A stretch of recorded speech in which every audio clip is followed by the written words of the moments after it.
আমি আপনাকে গ্যারান্টি দিয়ে বলছি, আপনাকে গ্যারান্টি চ্যালেঞ্জ করে বলছি, আল্লাহর ওলি আছে, আপনি চলুন আমার সঙ্গে যাবেন। দরবারে ফুরফুরা শরীফে আওলাদে মুসাদ্দদ জামান এখনো আছে, যিনি স্বয়ং দাদা হুজুর পীর কেবলা হাতে বায়াত হয়েছিলেন। একবার জোরে বলে, একবার জোরে হবে না? যিনি 11টা থেকে 12টা ভাষায় কথা বলতে পারে। কে তিনি? কে? পীর আল্লামা শাহ সুফি কুতুবউদ্দিন সিদ্দিকী দামাত বারকাতু হাফিজাল্লাহু হুজুর কেবলা। হ্যাঁ, ইরান থেকে এসেছে, ইরানি ভাষায় কথা কেউ বুঝতে পারছে না, হুজুর কেবলার সামনে বসিয়ে দিয়েছে, অনর্গল কথা বলছে ইরানিদের সঙ্গে। সুবহানাল্লাহ বলে। আপনি মুরিদ হতে চাইলে মুরিদ করবে না।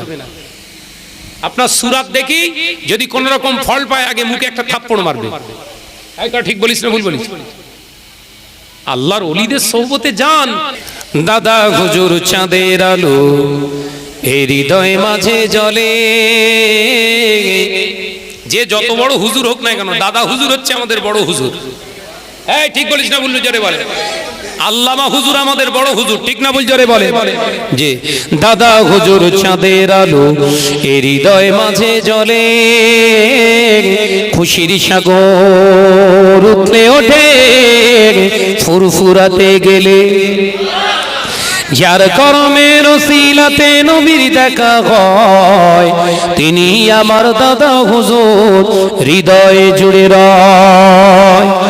বাংলার বীর রুহুল আমিন, বাংলার বীর রুহুল আমিন লেখে তাহার ভাষা,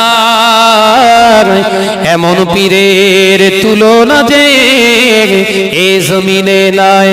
যার তরিকার সবক নিয়ে আমল করলে ভাই, যার তরিকার সবক নিয়ে আমল করলে ভাই, পাবে তুমি নবীর দিদার এই ধরা। জোরে হবে না? এমন পীরের মাজার কোথায়, এমন পীরের মাজার কোথায় বলো দেখিন ভাই। এসে সোনার বাংলা সোনার গেরাম, সে যে সোনার ফুরফুরা। নারে তাকবীর। হুশিয়ার আল্লামা হুজুর রাহমাতুল্লাহ আলাইহি দাদা হুজুর পীর কেবলার দরবারে গেলেন, পীরের হাতে বায়াত হবে। কোন আলেম? 25,000 কিতাব যিনি পড়েছেন, 18,000 হাদিস জানার মুখস্থ। সুবহানাল্লাহ বলতে পারেন না? হুশিয়ার আল্লামা হুজুর রাহমাতুল্লাহ আলাইহি 18,000 হাদিসের একজন হাফেজ, 25,000 কিতাব শরীয়তের কিতাব জানার কণ্ঠস্থ, বলে দিতে পারতেন। ওই 25,000 কিতাবের ভিতরে যে কোনো কিতাবের পৃষ্ঠা লাইন বললে আল্লামা হুজুর বলে দিতেন, কিতাবের নাম পৃষ্ঠার নাম্বার বলে দিতেন।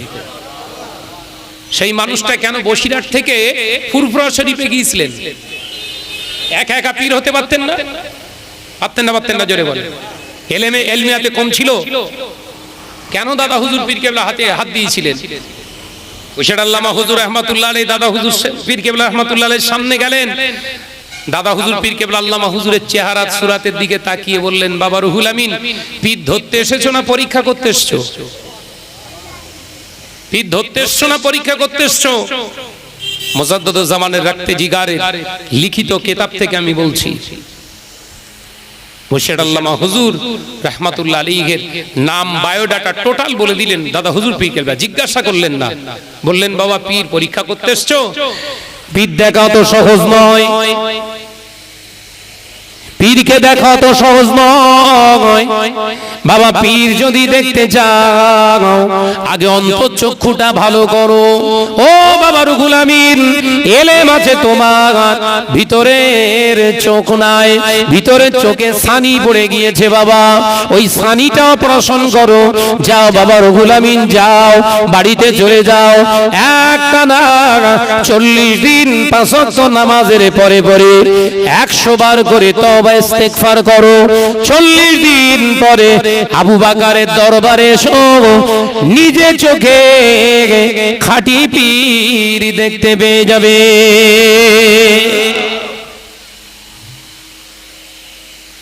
আমাদের মতো বিড়ি সিগারেট, আমাদের ঘরের ছেলেদের মতো বিড়ি সিগারেট, তেরেঙ্গা গুটকালে পীর পরীক্ষা করতে যাচ্ছে না বলো? আলেমের কথা বলছি। তারিখোর দৌড় ঠেলা ও ফুরফুরাইকে পীর পরীক্ষা করে ঘরে চলে এসছে। এই কথা ঠিক বলিস না ভুল বলিস?